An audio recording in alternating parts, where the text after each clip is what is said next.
वो पास हो गई थी, मगर अब पूरा साल बर्बाद जा रहा था। वो बीटी करने अलीगढ़ न जा सकी। बस इतनी सी बात थी कि वो अपने कलम से लिखकर मामू से ज्यादा रुपयों की फरमाइश न करना चाहती थी। जब अम्मा से बात हुई तो उन्होंने बड़े लाड से कहा था कि अपने मामू को लिखो, वह ज्यादा रुपए भिजवाने लगे।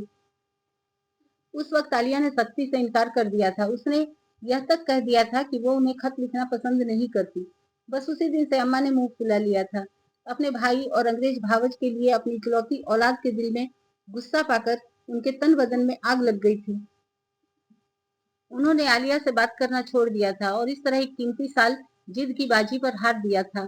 अरे उर्दू लेकर बीए कर लिया यही बहुत है, और कर भी क्या सकती थी गरीब। एक दिन नजमा फूफी बोल ही पड़ी। शायद उन्हें यकीन होगा कि बस अब तालीम का सिलसिला खत्म। आलिया ने सुनकर मुंह फेर लिया। वो उसके अब्बा की बहन थी। वो उनके मुंह न लगना चाहती थी। अगर उसके हालात न खराब होते तो एमए भी उर्दू ही में करती। उर्दू तो उसकी मातृभाषा थी, उसके चहेते चचा की जबान थी। बड़े चचा तो अंग्रेजी जबान तक से नफरत करते थे। उन्हीं के कहने से उसने बीए में उर्दू भी ली थी। उसे खुद अंग्रेजी जबान से नफरत न थी, और न वो नालायक थी। वो तो अंग्रेजी में एमए करके नजमा फूफी के मुंह पर अपनी डिग्री मार सकती थी। मगर यह सब कुछ करने के लिए उसे बड़े चचा का हुक्म टालना पड़ता। सितंबर की 20 तारीख छम्मी के निकाह के लिए तय हो चुकी थी। अम्मा के लाख मना करने के बावजूद आलिया ने छम्मी का सारा दहेज तैयार किया था। इसरार मियाँ ने बाजार के 50 चक्कर लगाने के बाद छम्मी के दहेज के लिए बर्तन खरीद लिए थे। नक्काशीदार लोटा, कटोरा, जग, उगालदान, पानदान, 2 पतीलियां और 6 प्लेटें जब बड़े बक्स में रखी जा रही थी तो करीमन बुआ देर तक सर पकड़े बैठी रहीं। उनकी आंखों को यह जमाना भी देखना था कि उनके मालिक मरहूम की पोती को ऐसा दहेज दिया जाए। अच्छे जमाने में तो ऐसा दहेज बांदियों की बेटियों को देकर रुखसत किया गया था। बस इतना ही फर्क था कि वो बर्तन नक्काशीदार न होते थे। जब बड़ी चची बर्तन बंद करके उठी तो करीमन बुआ को बेतहाशा रोना आ गया। बड़ी चची ने उन्हें समझा बुझा कर बड़ी मुश्किल से चुप कराया। क्या फायदा था जो छम्मी को पहले से खबर हो जाए। सब उससे डरे हुए थे, बड़े चचा की लगाई हुई शादी से कहीं इनकार ही न कर दे। बड़ी चची को शादी के दिन का बेसब्री से इंतजार था। शादी में शरीक होने के लिए साजिदा आपा भी आ रही थी। साजिदा आपा की शादी को कितना अरसा गुजर गया था, मगर बड़ी चची घर के धंधों से छूटकर एक दिन के लिए भी अपनी बेटी के घर न जा सकी। साजिदा आपा शुरू शुरू में तो घर आती रही, फिर जैसे सबकी तरफ से सब्र करके बैठ रही। यहाँ साजिदा आपा के लिए कौन फड़का जा रहा था। आलिया ने शायद 2-4 बार ही उनका जिक्र सुना था। फिर मायके में उनके लिए कौन से जोड़े बागे रखे थे जिन्हें लेकर खुशी खुशी रुखसत होती। उधर उनके मियाँ भी यहाँ आने से कतराते। जब से कांग्रेस को छोड़ा तो बड़े चचा भी छूट गए थे। उनके सामने किस मुंह से आते। जैसे जैसे शादी के दिन करीब आ रहे थे, आलिया को यह फिक्र हो रही थी कि वो छम्मी को क्या दे। अम्मा ने तो अपने दहेज के कपड़ों से एक गला हुआ जोड़ा निकालकर छम्मी के नाम का कर दिया था। इस तरह से उन्होंने अपना फर्ज पूरा कर दिया था। उन्होंने आलिया से मशवरा तक न किया था। आलिया को अपनी अम्मा की ज्यादती का शिद्दत से एहसास था। उधर बड़ी चची भी आलिया से कुछ कम परेशान न थी। जमील भैया को रोजाना ठहोके देती रहती कि कुछ रुपए का इंतजाम करके छम्मी के लिए कपड़ा खरीद लाओ। जमील भैया उनकी बातें सुनकर चुप हो रहते। आजकल ट्यूशनों से कुछ घर का काम चल रहा था। नौकरी वगैरह के सिलसिले में वह कुछ खास चिंतित नजर न आते। मुस्लिम लीग के कार्यकर्ताओं ने उन्हें दुनिया की चिंताओं से निजात दिला दी थी, मगर जमील भैया के सिलसिले में बड़ी चची भी हार मानने वाली न थी। जब भी वह घर आते पीछे पड़ जाती। तुमको कब मिलेगी नौकरी, महंगाई ने खा लिया है, घर में धेला नहीं, फिर छम्मी के शादी के दिन करीब है, क्या तुम्हारी मुस्लिम लीग ने कुछ देने का वादा कर रखा है। सब कुछ हो जाएगा अम्मा, आप परेशान न होइए। जमील भैया शर्मिंदा हो जाते। मैं कोई अब्बा की तरह हूँ जो अपने घर को तबाह होते देखूं। अब्बा के ताने मत दो, कुछ करके दिखाओ। अम्मा मैं तो सब कुछ करने को तैयार हूँ, मगर मगर कोई करने नहीं देता। वह आलिया की तरफ देखने लगते तो वो मुंह फेर लेती। कौन नहीं करने देता, मैं उसका कलेजा खा लूंगी। वही ना तुम्हारी मुस्लिम लीग। नहीं अम्मा। जमील भैया जोर से हंसते तो आलिया अपने कमरे में पनाह लेने चली जाती। इतनी फजूल बात सुनकर वो उकता जाती।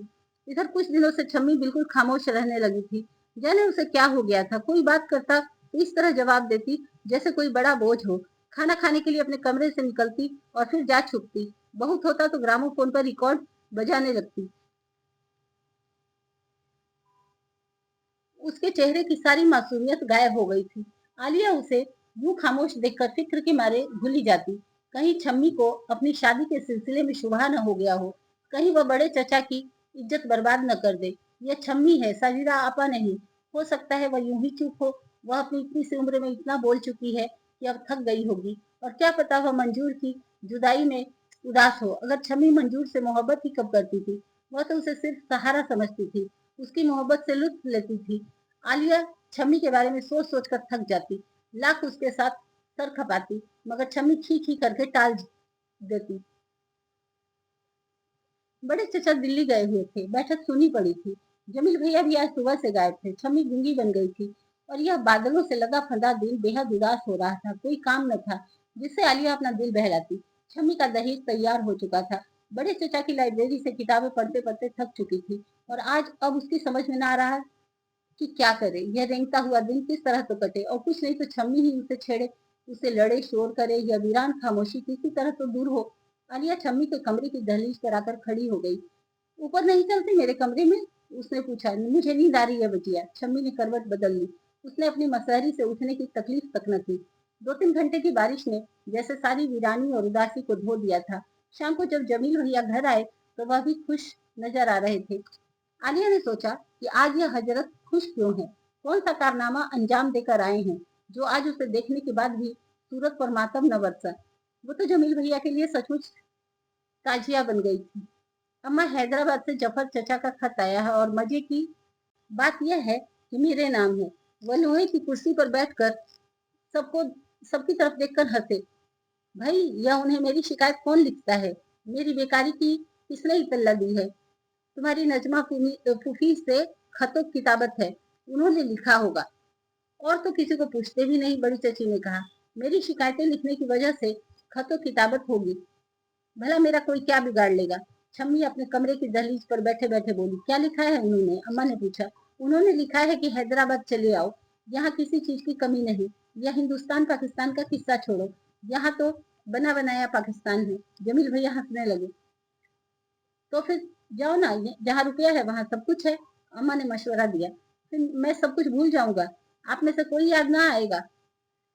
वहां के पानी का यही असर है, बस यूं ही बकवास करता रहता है। बड़ी चची को गुस्सा आ गया। फिर यहाँ कोई नौकरी करके दिखाओ ना। नौकरी तो मिल गई है अम्मा, बस अब जाने वाला हूँ। जमील भैया ने इत्तिला दी। कहाँ? बड़ी चची ने उतावलेपन से पूछा। फौज में भर्ती होने की दरखास्त दी थी तो मंजूर हो गई और अब बंदा आपको ढेरों रुपए भेजा करेगा। फौज में?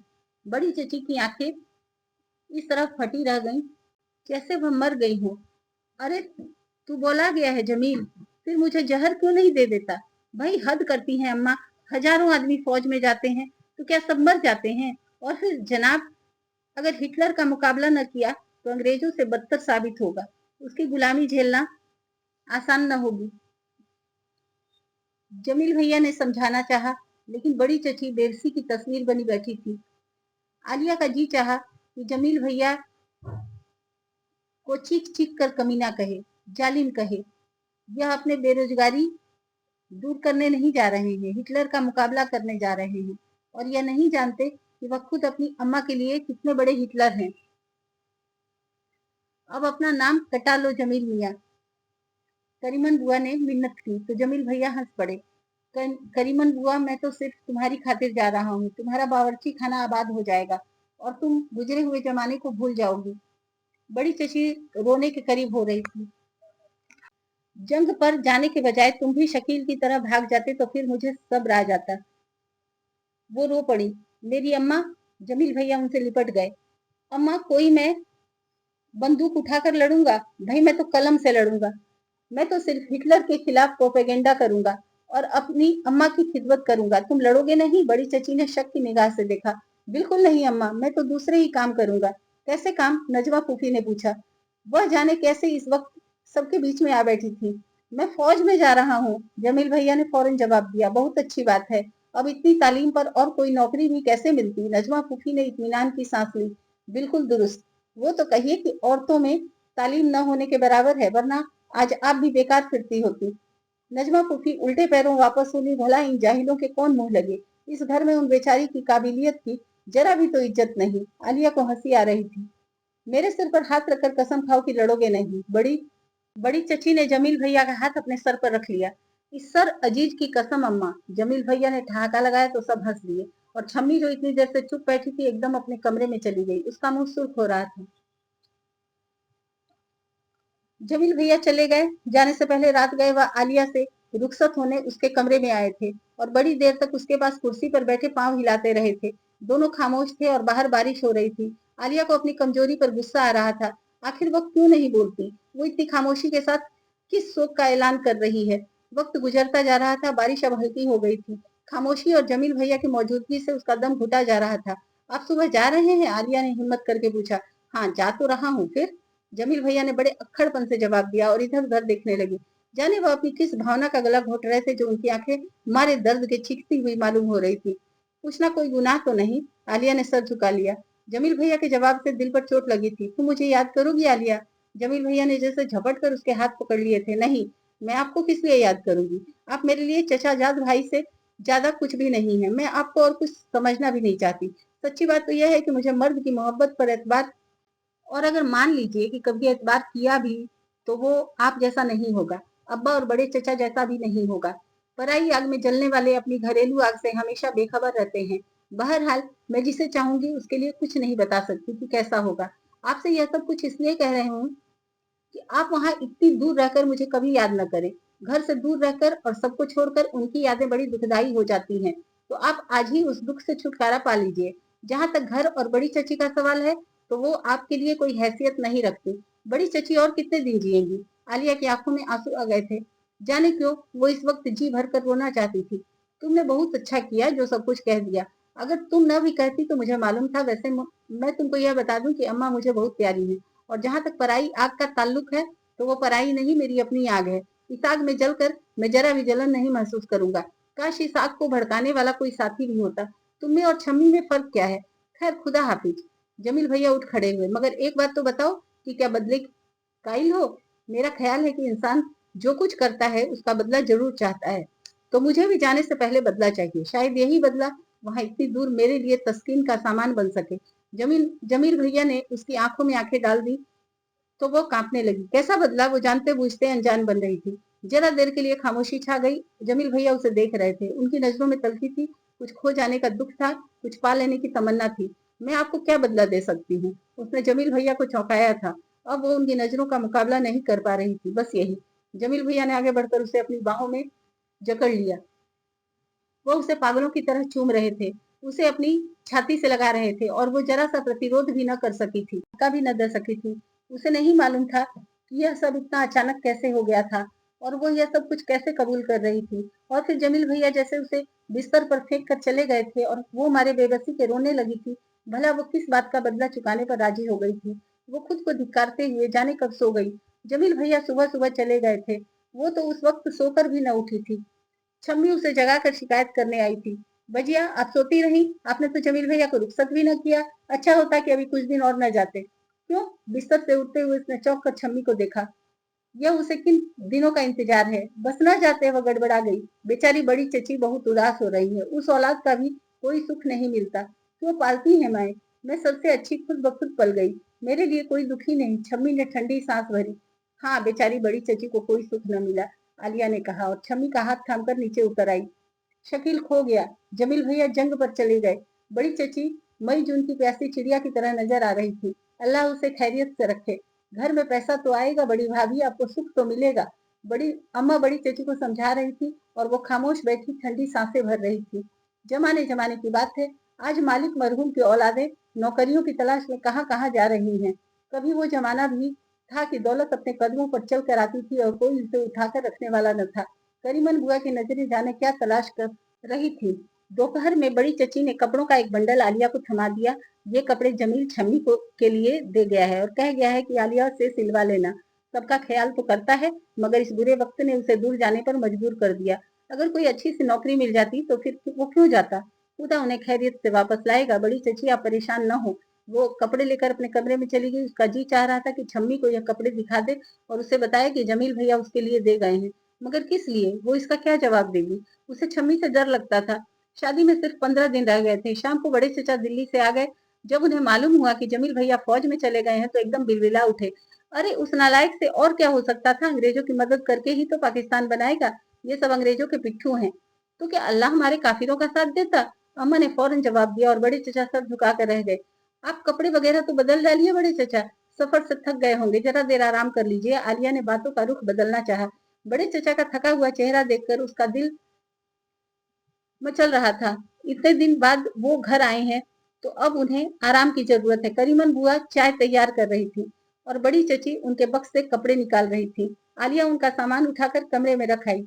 बड़े चचा कपड़े बदलने के बाद बड़ी चची के कमरे में मसहरी पर लेट गए। शायद वो इतने थक गए थे कि बैठक जाने को ही जी न चाहा था। करीमन बुआ ने सिरहाने रखी हुई तिपाही पर लालटेन रख दी। आलिया उनके पास बैठकर सर दबाने लगी। मुझे डर लगता है ये लीगी मुल्क को बांट न दे, बड़े चचा ने दुख से कहा। हाँ, डर तो मुझे भी है। उसने बड़े चचा का दिल रखने के लिए हाँ में हाँ मिलाई। तुमने देखा जमील फौज में चला गया, यह मेरी औलाद है। बहुत बुरा किया बड़े चचा, वो हाँ में हाँ मिलाए जा रही थी। वो उनसे यह किस तरह पूछ सकती थी कि अगर जमील भैया जंग पर न जाते तो फिर इन पलटियों की भट्टी को कैसे सर्व किया जाता। मजहर का खत आया? इधर कुछ दिनों से तो नहीं आया। वो एकदम उदास हो गई। उसे अब्बा के खत का कितना इंतजार था। वो साड़ी के पल्लू को इस तरह मरोड़ने लगी कि झर से हो गया। बहुत पुरानी हो गई है। वो शर्मिंदा होकर हंसी। अरे हाँ, तुम्हारे कपड़े तो अब बहुत पुराने हो गए हैं। नए कपड़े बने भी तो नहीं। वो भी शर्मिंदा सी हंसी हंसे। अभी तो मेरे पास कई नए जोड़े रखे हैं। वो साफ झूठ बोल गई। जाने क्यों वो बड़े चचा को एक लम्हे के लिए भी शर्मिंदा देखने को तैयार न थी। बड़े चचा जाने क्या सोचने लगे और फिर उन्होंने इस तरह आंखें बंद कर ली जैसे सो रहे हो। आलिया दबे कदमों बरामदे में आ गई। कमरे में कितनी जल्दी रात हो गई थी, मगर बाहर तो अभी मगरिब का वक्त भी न हुआ था। करीमन बुआ लालटेनों की चिमनियां साफ कर रही थी और छम्मी आंगन में कुर्सी पर बैठी 10-12 साल के एक भिखारी लड़के को बासी रोटी खिला रही थी। यह बहुत अच्छा गाता है वजिया, मैंने जैनब की माँ के घर गाते सुना था। आलिया को देखते ही छम्मी ने परिचय कराया। बस अब गाओ, छम्मी ने हुक्म दिया। कमीज के दामन से हाथ मुंह साफ करने के बाद लड़का आंखें बंद करके गाने लगा। चिड़ियों ने बाग उजाड़ा, पत्ता पत्ता चुग डारा। आलिया को उसकी आवाज बड़ी अच्छी लगी। वो बड़े शौक से सुन रही थी, मगर छम्मी को जाने क्या हुआ कि अचानक सिसकियां भरती अपने कमरे में भाग गई और लड़का घबरा कर सबकी तरफ देखने लगा। फिर भीख की पोटली समेट कर डरा डरा सा भाग निकला। बस आलिया परेशान खड़ी रह गई। छम्मी दीवानी ने उस गाने से कौन से रोने के पहलू तलाश कर लिए, मगर उसने देखा कि बड़ी चची भी तो आंसू पोंछ रही थी। ये जमाने भी आ गए कि भिखारी लड़के बीवियों के पास बैठकर गाने गाएं। दालान के मेहराब के कुंडे में लालटेन लटकाते हुए करीमन बुआ बड़बड़ा रही थी। करीमन बुआ, एक प्याली चाय बना लाओ। पढ़ते पढ़ते सर दुखने लगा है। खिड़की से झांक कर नजमा फूफी ने हुक्म दिया और करीमन बुआ चूल्हे की तरफ सरक गई। आलिया ने नजमा फूफी की तरफ देखा और मुंह फेर लिया। हर वक्त अंग्रेजी की मोटी मोटी किताबें पढ़ पढ़ कर नजमा फूफी की आंखों में कैसे गहरे गड्ढे पड़ गए हैं। आखिर यह किसके लिए पढ़ती हैं? यह सब किस काम आता है? यह सब इसलिए है कि सही अंग्रेजी बोलने पर फख्र कर सके। अब अंधेरा छाने लगा था और आंगन में पड़ी हुई लोहे की कुर्सी उस अंधेरे में डूबती हुई महसूस हो रही थी। जमील भैया का सफर खत्म हो गया होगा कि नहीं, आलिया को बार बार ख्याल आ रहा था। करीमन बुआ, प्रकाश बाबू आए हैं, बड़े भैया को बता दो। बैठक से इसरार मियाँ की आवाज आई। उन्हें कोई आराम भी नहीं करने देता। वो सो रहे हैं, वो इस वक्त नहीं आएंगे। करीमन बुआ ने झल्ला कर जवाब दिया, मगर बड़े चचा तो जैसे इसरार मियाँ की आवाज के इंतजार में थे। शादी से 4 दिन पहले साजिदा आपा अपने 4 अदद तले ऊपर बच्चों के साथ आ गई। बड़ी चची मुद्दत से बिछड़ी हुई बेटी को गले लगाकर देर तक रोती रही और फिर सारी मोटी मोटी खबरें सुना डाली। शकील का भाग जाना, जमील भैया का फौज में जाना और छम्मी से शादी की खबर छुपाना। इतनी बहुत सी दर्दनाक खबरों को सुनकर साजिदा आपा का रंग पीला हो गया था और भाइयों की जुदाई के गम में वे देर तक सर नोढ़ाए बैठी रही। आलिया ने अम्मा की जबानी सुना था कि साजिदा आपा खूबसूरत हैं, मगर अब वो देख रही थी कि कथित हुस्न का कहीं दूर दूर नामो निशान न था। हड्डियों का ढेर था जिस पर खाल मढ़ी हुई थी। वो आलिया से इतना प्यार से पेश आ रही थी कि उसे बार बार अपनी तहमीना आपा याद आ रही थी। साजिदा आपा के जाने पर नजमा फूफी को भी उनसे मिलने के लिए नीचे उतरना पड़ा। वह उनसे गले मिलने के बजाय अलग ही खड़ी रही। तुम्हारी सेहत बहुत खराब हो रही है साजिदा। नजमा फूफी ने उन्हें गौर से देखा। बच्चों ने तंग कर रखा है नजमा फूफी, ऊपर से घर के ढेरों काम, 2-2 भैंसों की देखभाल। तो तुम्हारे मियाँ हल चलाते हैं? नजमा फूफी ने हिकारत से पूछा। जी हाँ नजमा फूफी, कितना पढ़े हैं? 10 दर्जे नजमा फूफी, साजिदा आपा ने फख्र से जवाब दिया। बस फिर ठीक ही है, इतना पढ़कर और क्या कर सकता है बेचारा। और साजिदा, तुम्हारे बच्चे बहुत शरीर हैं, उन्हें खूब पढ़ाना, कम से कम अंग्रेजी में एमए जरूर कराना। जरूर पढ़ाऊंगी नजमा फूफी। साजिदा आपा का मुंह लटक गया और नजमा फूफी अपने कमरे में चली गई।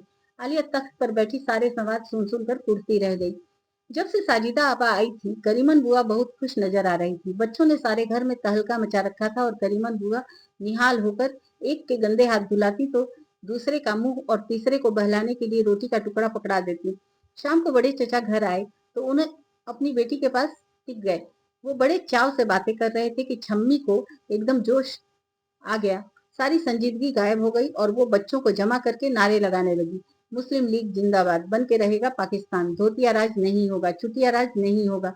बच्चे छम्मी के आसपास जमा होकर साथ दे रहे थे। बड़े चचा चुपके से बैठक में सरक गए। अल्लाह की मार है इन मनहूस नारों पर। इधर आओ तुम सब। खबरदार जो शोर मचाया, शादी का घर और यह नारे। साजिदा आपा ने अपने बच्चों को खींच खींच कर बिठाना शुरू कर दिया। भाई किसकी शादी हो रही है? छम्मी जैसे जीत की हंसी हंस रही थी। तुम्हारी और किसकी? अम्मा ने जलकर जवाब दिया और सबने घबरा कर छम्मी की तरफ देखा। आलिया को अपने रोंगटे खड़े होते हुए महसूस हो रहे थे। छम्मी ने सबको हैरान सी नजरों से देखा और सर झुकाए अपने कमरे में चली गई। बड़ी चची ने इत्मीनान की लंबी सांस ली। छम्मी से कैसी कैसी उम्मीदें जुड़ी हुई थी, मगर उसने तो हूं भी नहीं की। सबकी उम्मीदों को ठुकरा कर सर झुका दिया। लड़की जात कैसी ही शरीफ क्यों न हो, मगर होती अल्लाह मियाँ की गाय है, जिधर चाहो हाँक दो, हूं नहीं करती। बड़ी चची आंसू पोंछने लगी। जरा देर बाद आलिया छम्मी के कमरे में गई तो वो अपने बिस्तर पर बड़ी जाने किन ख्यालों में गुम थी। आपने पहले क्यों न बताया था बजिया? छम्मी ने भीगी आंखों से उसकी तरफ देखा। खैर कोई बात नहीं, जब से साजिदा आपा आई थी उनके रूप में मैं आपको अपने आप को देख रही थी। अरे बाबा, मैंने तो सिर्फ इसलिए नहीं बताया कि तुम शर्मा कर कमरे में छुप रहोगी। मुझे ऐसे शर्म से चिढ़ है। आज तुम्हारे मेहंदी लगेगी, तुम माइयों बैठाई जाओगी। बस आज से शर्म शुरू कर दो। अच्छा। छमी उसे वहशियों की तरह तक रही थी। उसके चेहरे पर जरा भी शर्म न थी। वो उठकर कमरे की दहलीज पर उखड़ू बैठ गई और आलिया को तहमीना आपा याद आ गई। चिंताओं ने उसे जकड़ कर रख दिया। अरे छम्मी, तू भी कहीं बावली न हो जाना। उसने सोचा कि इन दिनों वो छम्मी का साया बन जाएगी। वो छम्मी को कुछ भी न करने देगी। आलिया भी छम्मी के पास टिक गई। शाम दबे कदमों आ रही थी। छम्मी लूटी पिटी वीरान बैठी थी। सब मसरूफ थे। बच्चे शोर मचा रहे थे। करीमन बुआ वजीराबाद की मेहंदी पीस रही थी, मगर आलिया को महसूस हो रहा था कि हर तरफ सन्नाटा छाया हुआ था। सीता ने वनवास में शायद ऐसी ही शामें गुजारी होंगी। हाय, ये मेहंदी के सिर से एक छोटा सा गुलाबी हाथ क्यों उभर रहा है? आलिया ने घबराकर अपना मुंह छुपा लिया और फिर छम्मी को लिटाकर इस तरह बैठ गई जैसे वह हाथ छम्मी को खींचे लिए जा रहा था। मगरिब के बाद इसरार मियाँ मिरासिनों को बुला लाए। उनकी करख्त और खनकती हुई आवाजें सुनाई दे रही थी। आलिया के पास से उठकर आंगन में आ गई। अतीत की कड़वी यादों की पीड़ा उस पर से होकर गुजर चुकी थी। दुल्हन की बहन जीवे, दुल्हन की चाची जीवे। आलिया को देखकर मिरासिनों ने दुआएं देनी शुरू कर दी। चौकी पर बैठी हुई साजिदा आपा थाल में मेहंदी सजा रही थी। अम्मा और बड़ी चची दालान से चीजें सरका सरका कर मांगी हुई दरी बिछवा रही थी और साजिदा आपा के बच्चे मेहंदी ले भागने की ताक में इर्द गिर्द मंडरा रहे थे। आलिया बड़ी देर तक खड़ी तमाशा देखती रही और फिर छम्मी के पास आ गई। वो कितनी अजनबियों की तरह मसहरी से पांव लटकाए बैठी थी। बजिया, जब मैं चली जाऊंगी तो फिर इस कमरे में कौन रहेगा? छम्मी ने उसे देखते ही पूछा। मैं रह लूंगी, रोज इसे साफ भी कर दिया करूंगी, और जब तुम आया करोगी तो फिर तुम्हारा कमरा कमरा छोड़कर भाग जाया करूंगी। छम्मी एकदम उठी और खूंटी पर लटका हुआ मैला जम्पर उतार कर मसहरियां और मेज कुर्सी साफ करने लगी। आलिया खामोश बैठी देखती रही। इंसान को अपनी जगह से कितनी मोहब्बत होती है, मगर इसका तो कोई ठिकाना नहीं। वो किसी जगह को अपना नहीं कह सकती। सफाई करने के बाद छम्मी बैठ गई और दोनों हाथों से मुंह छुपाकर सिसकने लगी। आलिया ने उसे लिपटा लिया। ये क्या बेवकूफी है छम्मी, एक दिन सबकी शादी होती है। ठीक है आलिया भजिया, अगर मेरी शादी हो जाएगी और किसी को खबर भी न होगी। छम्मी बराबर रोई जा रही थी। तुमने मुझसे कहा था तो मंजूर के सिलसिले में बात करती, मगर उसने भी तो पैगाम नहीं दिया छम्मी। फिर वो बेमुरव्वत तुमको छोड़कर जंग पर चला गया। अब उसे क्यों याद करती हो छम्मी? छम्मी ने उसे कुछ ऐसी नजरों से देखा कि आलिया पहचान न सकी। उन नजरों के सामने उसकी समझ और अक्ल सब जवाब दे गई। क्या बात है छम्मी? उसने उलझ कर पूछा। कुछ नहीं बजिया, आंसू पोंछकर वो हंसने लगी। यह गैस का हंडा अंदर ले जाओ करीमन बुआ। और अगर सबने चाय पी ली हो तो बैठक से इसरार मियाँ की आवाज आई। तो आलिया का जी उठ गया। आज तो करीमन बुआ काहे को चाय देने लगी? कभी तो चाय भूल भी जाया करो इसरार मियाँ। आज एक गिलास पानी पी लो। करीमन बुआ जवाब देते हुए हंस रही थी और मीरासी ने उनका साथ दे रही थी। अरे ये इसरार मियाँ इतने छुपे रुस्तम है। आलिया का जी चाहा जाकर सबके मुंह नोच ले।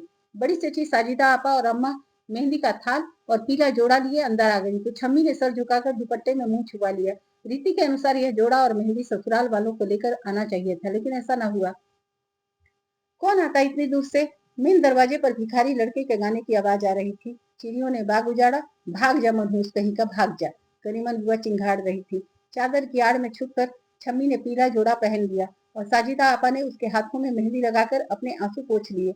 मिरासिनों ने गाना शुरू कर दिया और आलिया को ख्याल आया कि उसने साजिदा आपा से छम्मी के ससुराल के लिए तो कुछ पूछा ही नहीं।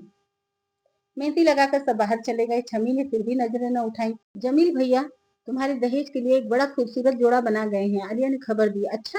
छम्मी ने बड़ी बेरुखी से उसकी तरफ देखा और मेहंदी कुरेदने लगी। अटरिया पे चोर, भौजी दिया तो जलाओ। मीरासी ने बड़े जोश से चली जा रही थी। रस्म सुनी सुनी देखकर मीरासी ने माझे के गीतों के बजाय ग्रामोफोन रिकॉर्डों के चलते हुए गाने गाने लगी। छम्मी तुम मुझे अपने ससुराल बुलाओगी ना?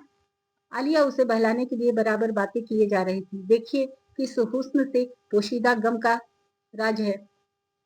तीर मेरे दिल में है, पर्दे में तीरंदाज है। मीरासी ने अब कव्वाली पर उधार खा बैठी थी।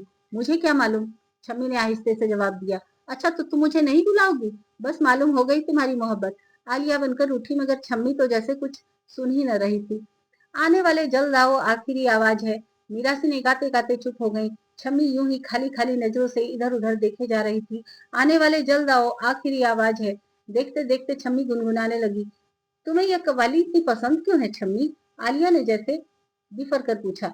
वाह, मैं किसी को बुला थोड़ी रही हूँ। छम्मी ने भी गुस्से से जवाब दिया। आलिया का जी चाहा कि छम्मी को पीट कर रख दे और आने वाला ना आए तो अफीम खा लो पगली, मर जाओ और उसे दुनिया की छाती पर दर्राने के लिए छोड़कर कब्र में जा रहो। बहुत देर तक वो दोनों एक दूसरे से न बोली और जब मीरासी ने गा बजाकर चली गई तो छम्मी अपने बिस्तर पर लेट गई। आप ऊपर अपने कमरे में जाकर सो रहे हैं, खामखा इतनी देर से बैठी हैं। आंखें बंद किए छम्मी ने अक्खड़ से कहा। मैं तो यहीं तुम्हारे पास लेटूंगी। आर्या ने उसे प्यार से लिपटा लिया। खामखा छम्मी से यूं बात की, वैसे ही बेचारी का दिल टूटा हुआ है। परसों बारात आ रही थी मगर छम्मी के अब्बा अभी तक नहीं आए थे। इधर बड़े चचा को अपने कामों से फुर्सत न मिलती। करीमन बुआ चिंतित हो रही थी। अब क्या इसरार मियाँ बारात की आवभगत करेंगे? अगर उन्हें पता चल गया कि यह कौन है तो क्या कहेंगे? दिल में आखिर तो उन्हें भी मालूम हो ही जाएगा ना। वो बराबर बड़बड़ाए जा रही थी। आलिया उनकी बातें सुन सुन कर जल रही थी। और अगर उन्हें न मालूम हो तो तुम बता देना करीमन बुआ, तुम तो इसरार मियाँ का डंका हो। सुबह से बड़ी बड़ी गहमा गहमी थी। शाम को 4 बजे बारात आ रही थी। आलिया ने करीमन बुआ के साथ मिलकर बैठक साफ करा दी थी। दूल्हा को बिठाने के लिए तख्त की चांदनी और गांव तकिए का गिलाफ बदल दिया गया था। बाहर इसरार मियाँ इंतजाम करते फिर रहे थे। स्कूल के मैदान को एक दिन के लिए मांग लिया गया था। शामियाने लग चुके थे और पुलाव जर्दे की देगें खड़क रही थी। 2 बजे के करीब आलिया थक कर अम्मा के पास टिक गई। मिरासी ने बड़े जोर शोर से गा रही थी। आया रे हरियाला बनना। अम्मा और बड़ी चची मेहमान औरतों को पान तंबाकू खिला रही थी। साजिदा आपा अपने बच्चों को नए कपड़े पहना रही थी और करीमन बुआ आज रोटी हांडी की फिक्र से आजाद होकर इधर उधर चहकती फिर रही थी। मालिक के जमाने में तो 10-10 दिन तक घर के बाहर मुजरा होता था। सबसे अच्छी रंडियां आती थी। घर में महीना महीना पहले मीरासी ने ढोल लेकर बैठ जाती थी और जब घर से जाती तो उनकी झोलियां रुपयों से भरी होती। वह क्या जमाने थे। इतनी गहमा गहमी के बावजूद आलिया को लोहे की कुर्सी बड़ी तनहा और उदास लग रही थी। वह आज भी पहले की तरह आंगन में पड़ी थी। साजिदा आपा के बच्चों ने नंगे पाँव रख रख कर उसे मिट्टी से लेस दिया था। आलिया जब छम्मी के पास जाने लगी तो जाने किस भावना से कुर्सी के पास खड़ी हो गई। साड़ी के पल्लू से उसकी मिट्टी पोंछी और चली गई। अब्बा नहीं आए भजिया? छम्मी ने उसे देखते ही सवाल किया और मेहंदी से रचा हुआ हाथ उसके हाथ पर रख दिया। नहीं आए छम्मी, वो तो बीमार हैं। खाने वगैरह के लिए 200 रुपए और भिजवा दिए हैं। आलिया झूठ बोल रही थी। शायद वो बेचारे मौत की बीमारी में मुब्तला होंगे। छम्मी ने नफरत से हर तरफ देखा और सर झुका लिया। आलिया खामोश रही। भला वो कहती भी क्या? भला झूठे के पांव होते हैं? जफर चचा अगर आ ही जाते तो क्या बिगड़ जाता? मगर वो क्यों आते? उनके आराम में खलल हो जाता। वो अपनी हैदराबाद कि जन्नत से क्यों निकलते?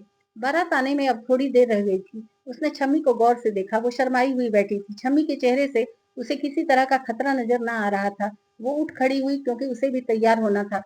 करीमन बुआ जरा मेरी एक बात सुन लो। करीमन बुआ, इसरार मियाँ की आवाज आई जा रही थी मगर करीमन बुआ तो बहरी हो गई थी। वरना क्या आज के मुबारक दिन भी वो इसरार मियाँ के काम करती? आलिया ने हिम्मत करके इसरार मियाँ को जवाब दे ही दिया। ये कपड़े छम्मी बिटिया के लिए खरीदे हैं, इन्हें मेरी तरफ से दे देना। और कुछ न कर सका। इसरार मियाँ की आवाज आंसुओं में डूबी हुई थी और बढ़ा हुआ हाथ कांप रहा था। करीमन बुआ के कान तेज हो गए। यह आपका काम नहीं आलिया बिटिया। उन्होंने आलिया के हाथों से बंडल ले लिया। अम्मा और बड़ी चची कपड़े देख रही थी। वाह, कितने अच्छे कपड़े हैं, यह इसरार मियाँ ने छम्मी को दिए हैं।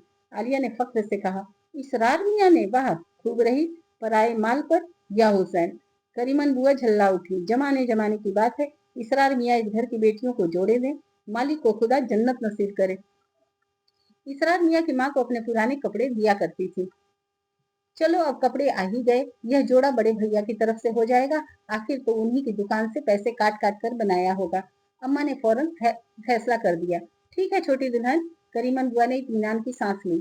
आलिया ने कपड़ों को इस तरह उठा लिया जैसे वो कोई बड़ी मुबारक चीज छू रही हो। उसका जी चाह रहा था कि जोर जोर से चीखे, सबको बता दे कि यह कपड़े इसरार मियाँ ने भिजवाए हैं, यह उनकी मोहब्बत और शराफत का तोहफा है। मगर वो कुछ भी न कह सकी। उसने धीरे से कपड़े पलंग पर रख दिए और ऊपर अपने कमरे में चली गई। नजमा फूफी अपने कमरे में बैठी मेकअप कर रही थी। इस वक्त जरदोजी से लिसी हुई साड़ी पहने हुई थी और बहुत उकताई हुई नजर आ रही थी। अब तक उन्होंने किसी काम में हिस्सा न लिया था, मगर आज छम्मी को रुखसत करने के लिए जैसे मजबूर हो गई थी। साड़ी बदलकर आलिया नीचे आ गई। धूप पीली पड़कर दीवारों पर चढ़ गई थी। सब बारात के इंतजार में थे। वो छम्मी के पास जाकर बैठ गई। बारात आने का शोर मचा तो छम्मी का रंग फक पड़ गया। बजिया, जैसे किसी चीज से डर कर उसने पुकारा। क्या है छम्मी? उसने छम्मी को लिपटा लिया। कुछ भी नहीं, आप मेरे पास से हटिएगा नहीं, जी घबराता है। मैं कहीं नहीं जा रही छम्मी। वो कांपती हुई छम्मी को लिपटाए बैठी थी, मगर उसे क्या हो रहा था, वो तो खुद खुद भी कांप रही थी। अम्मा, बड़ी चची, साजिदा आपा और करीमन बुआ सब कमरे में आ गए। करीमन बुआ के हाथों में थाल था, जिसमें ससुराल से आया हुआ निकाह का जोड़ा, जेवर और सेहरा सजा हुआ था। सब लोग पर्दा कर लो, निकाह के लिए आ रहे हैं। इसरार मियाँ की आवाज आई तो करीमन बुआ ने चादर तान कर पर्दा कर दिया और सब उसके पीछे छुपकर बैठ गए। आज के दिन तो बड़े मियाँ घर में रहते, अपनी भतीजी का निकाह तो पढ़वाते। खुदा की कुदरत, इसरार मियाँ निकाह पढ़वाने आए। अल्लाह नसीब अच्छा करना। करीमन बुआ मारे दुख के रो रही थी। छमी ने इतनी आसानी से मुंह कह दी कि आलिया हैरान रह गई। उसे तो ऐसा महसूस हो रहा था कि कयामत तक बाराती यूं ही दरवाजे पर पड़े रहेंगे। मुंह सुनने वाले गवाहों पर से सदियां गुजर जाएंगी और चादर के इस पर्दे को आंधियां भी न हटा सकेंगी। गवाह वापस चले गए। मीरासी ने मुबारकबादियां गा रही थी। हो मुबारक तेरी ससुराल से आया सहरा। और आलिया को ऐसा महसूस हो रहा था कि गाने की आवाजें कहीं कोसों दूर से आ रही हैं। साजिदा आपा ने छम्मी को सुर्ख जोड़ा पहनाकर जरा सी देर में दुल्हन बना दिया। आलिया अलग बैठी रही जैसे उसे लकवा मार गया हो। जब सब लोग कमरे से चले गए तो आलिया ने छम्मी की घूंघट उलट दी। क्या सचमुच वो इतनी ही खूबसूरत थी? शादी होनी थी तो हो गई, खेल खत्म, पैसा हजम। छम्मी ने धीरे से कहा। आलिया कुछ न बोली। ये भी कैसी कैफियत होती है कि कभी कभी कहने सुनने के लिए कुछ रह ही नहीं जाता। आलिया खामोशी से बाहर चली गई। गैस की दुधिया रोशनी में छम्मी की ससुराल वालियां चांदनी पर बड़े ठस्से से बैठी थी। पान पर पान खाए जा रहे थे, बार बार तंबाकू फेंकी जा रही थी और उन सब के बीच में नजमा फूफी अपने वक्त की हीरोइन बनी बैठी थी। कितना पढ़ा है दूल्हा? उन्होंने पूछा। 8 दर्जे। उसे पढ़ने की क्या जरूरत, 20 बीघे जमीन है, 2 भैंसे हैं, अल्लाह का दिया सब कुछ है, छम्मी की सास ने गुरूर से बताया। ठीक है, छम्मी के लिए और क्या चाहिए? नजमा फूफी उन देहाती जाहिल औरतों को बड़ी हिकार से देख देख कर मुस्कुरा रही थी। एक मिरासिन छम्मी को गोद में उठाकर बाहर ले आई तो ससुराल वालियों में हड़बों मच गई। सब छम्मी पर टूटी पड़ रही थी। बाहर से दूल्हा अपने शहबाले के साथ आ गया। उल्टे हुए चेहरे से उसका ठेठ देहाती पक्के रंग का चेहरा साफ नजर आ रहा था। आलिया का जी चाहा कि अपना मुंह छुपा ले। ये छम्मी का दूल्हा है। छम्मी जो पहले जमील भैया को चाहती थी और फिर मंजूर को पसंद करके मारे खुशी ये फूले न समाती थी, बदले में उसे बस यही कुछ मिला है। मिरासी ने आरती मसहफ आईने में दुल्हन का मुंह देखना की रस्म अदा करने लगी तो छम्मी ने इस तरह दूल्हे को देखा कि मिरासी ने दांतों तले उंगली दबाकर रह गई। खाना खाने के बाद छम्मी की विदाई का सामान शुरू हो गया। गली में खड़े हुए तांगों पर दहेज का सामान लादा जा रहा था और मिरासी ने बड़ी उदासी से गा रही थी। भाइयों को दीना महले 2 महले, हमको दिया परदेस रे, लखिया बाबुल मेरे। बड़ी चची और करीमन बुआ रो रही थी। अम्मा सर झुकाए जाने क्या सोच रही थी और नजमा फूफी बड़े अनमने अंदाज से जाहिलों की महफिल के खत्म होने का इंतजार कर रही थी। हाय वजिया, बड़े चचा को इतना अच्छा दूल्हा कहाँ से मिल गया? छम्मी ने आलिया की गोद में सर रखकर धीरे धीरे सिसकते हुए कहा। आलिया ने उसे लिपटाकर कुछ कहना चाहा, मगर उसे मोहलत न मिली और वो इतना अच्छा दूल्हा मिरासिनों के ठहाकों के बीच में छम्मी को उठाकर पर्दा लगे तांगे पर बिठाया। आलिया ने अपनी चीख गले में घोंट ली। रावण सीता को ले गया। जमील भैया, काश तुम ही राम बन सकते।